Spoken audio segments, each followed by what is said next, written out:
the person who has tawakkul and faith in this concept will understand that, Allah will find a way for you to find a way to make the sustenance reach that child. And we mentioned, I think, those two hadiths last episode, where Allah subhanahu wa ta'ala created wrote down the rizq of everything 50,000 years before He created the heavens and earth. Correct. And then the other one was the one where Allah subhanahu wa ta'ala, when the soul is blown into the womb, 4 things are in from. One of them is which? The rizq. Correct. So you hear a lot of times, and I understand. People are like, man, I love to have another kid, but I can't afford it.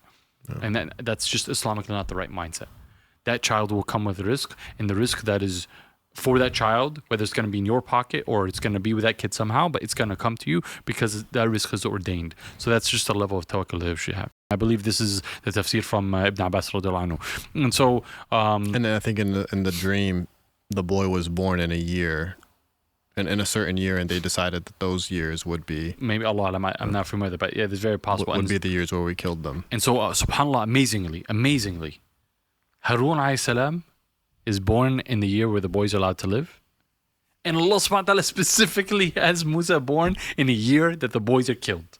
Like, this is like, do what you want, Pharaoh. وَيَمْكُرُونَ وَيَمْكُرُ اللَّهُ. Allah subhanahu wa ta'ala will do what He wants the way He wants. And then Allah subhanahu wa ta'ala tells us in the Quran, Surah Al-Qasas, He says, وَوَحَيْنَا إِلَىٰ أُمِّ مُوسَى. And we have inspired into the mother of Musa. As an aside, I just want to say that when I was in high school, when I was in college, I worked a hodgepodge of different jobs. I worked in, as a college kid, high school kid, you're trying to make enough money to pay for your the clothes you want to buy, and the expenses that you have, and save a little bit here and there.